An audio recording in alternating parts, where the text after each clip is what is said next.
Hello again, this is Dr. Scott Peck, and welcome to Peace Skill number 5, Express Unconditional Positive Regard. This is a big peace skill, and this is a peace skill for you, not the other person, because this has to come from you. Unconditional positive regard does not mean you condone another person's action. It does mean, however, that you view this person as deserving to be treated with dignity as a human being. So what is the effect of unconditional positive regard? The effect is just exponential and astronomical on a conflict, because people sense something's very different here. Why are you loving me in this way? You're viewing me as worthy of love, as worthy of respect, even though I may have started the conflict. What unconditional positive regard does is it again softens the environment. They get the first feelings like, well, I don't have to be in conflict. Here is Scott or you listening to me, and with unconditional positive regard, this feels so good that I still feel angry and I'm mad, but there's something happening here that I'm having a hard time fighting against.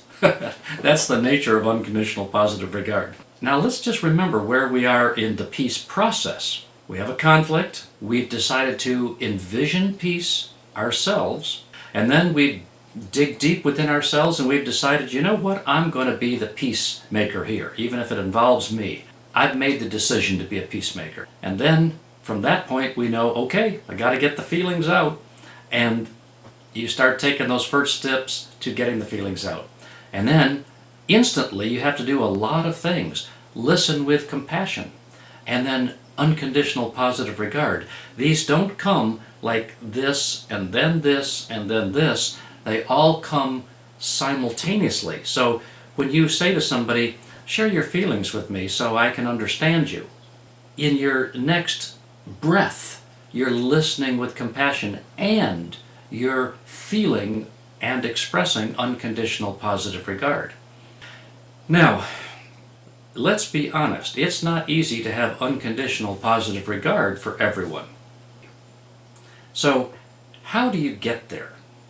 Because this is not an easy place to get to. You know, conflict sucks you in and me in, even when we're trying to be the peacemaker, or if we're part of the conflict, there's a constant force trying to suck you back into the conflict rather than to let you bring them into peace.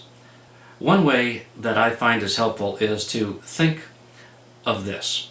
And let's suppose that I could show you a 10-minute video of their entire life, starting from they were a baby and everything that's happened to them right up to this moment. I'll bet that if you and I could see that video, we would have enormous compassion for that person, because we would have seen what they went through or how they were treated and how they arrived at where they are in this moment. Well, here's the way I think as a peacemaker. I don't need to see that video in order to love someone. I can assume that there have been challenges in every person's life that have caused them to go towards darkness or light at different times of their life. So we don't need to see that video, but just thinking about that helps us have compassion for what somebody might have gone through. But the truth is, this peace skill, unconditional positive regard, causes us, it forces you and me to go deeper spiritually, because you can't manufacture love just saying, oh, I know I should be loving, or you can't do this as a technique. Okay, I'm going to express unconditional positive regard now. I'm going to listen with compassion. And you're just doing it as a technique. It's not going to work, and at some point it'll fail because you won't have the resources of patience to keep it going. So once we make the switch, however, to a spiritual approach to peacemaking, then the resources that we have at our disposal are infinite, because love is infinite. And when I say love, I'm referring to divine love, to whatever you want to call it, the source, God. You have thousands of words for it, but to me, I like to think of divine love as an infinite principle. And as you go deeper into this, and if you've watched our love skills course with the first 40 love skills, then you're already at this point. And if you haven't, I encourage you to go back to love skill number 1, move into love alignment. Because this is what you have to do as a peacemaker over and over and over. You have to decide what is the force that I'm going to represent here. So if I'm in a conflict or I'm helping to diffuse a conflict, the first thing I do is move into love alignment, where I realize, all right, love, this is love at work. It is love that's envisioning a lot higher than I can. It is love that is listening. Whew. It is love's compassion that is flowing through me to the other person. It is love, of course, that can see another person with unconditional positive regard. So as you and I let love flow through us, as we get in touch with that, which is really your highest self. This is who you are, and it's who I am. I'm speaking to you right now as my highest self. This is the best of you and the best of me, because we're listening to love. And love always defeats the darkness. And we're just observing that in this area of peace right now. So now all of a sudden, when you've taken this step, and see, this is private thinking. You're just kind of getting into the inside heart of what it's like to be a peacemaker. You're going through your own seeking of alignment with love in your own heart. You're finding who you are. You're calling on your highest self. You're asking to be in harmony with love. And then when you are, and you start expressing these things, listening, and unconditional positive regard, and tell me more, and get your feelings out, and you envision, you're doing this as love. It's not Scott Peck manufacturing these peace skills. It's love expressing herself or itself through Scott Peck, through you. That's exciting. And if you understand that, then you understand also that why this peace process is inescapable. You cannot escape from the field of love when it's coming at you or surrounding you or embracing you. Conflict has no choice. It has no option but to dissipate. Because really what we're doing is we're replacing, conflict means there's separation, there's polarity.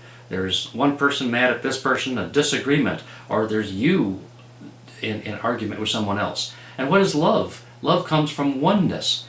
Well, let me ask you, if you're watching this video, I'll bet that you love the word oneness. And I'll bet that it means a lot to you, because you understand spiritually that we're all moving towards one, towards oneness, to an understanding that we are one on this planet, in this universe, in this town, in our consciousness. So as you recognize oneness as a principle, what happens to conflict?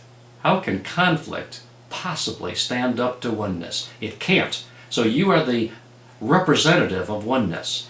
And this is, if you understand that this is not mechanical, it's not you trying to do something, it is love expressing itself through you. Get into that position as a peacemaker, and your success will not only be guaranteed, but you're going to feel more confident because it's love expressing you. And you're going to feel more powerful because love is powerful. You're going to feel more gentle at the same moment that you feel powerful, because that's the nature of love. So now we're much deeper into this peace process, aren't we?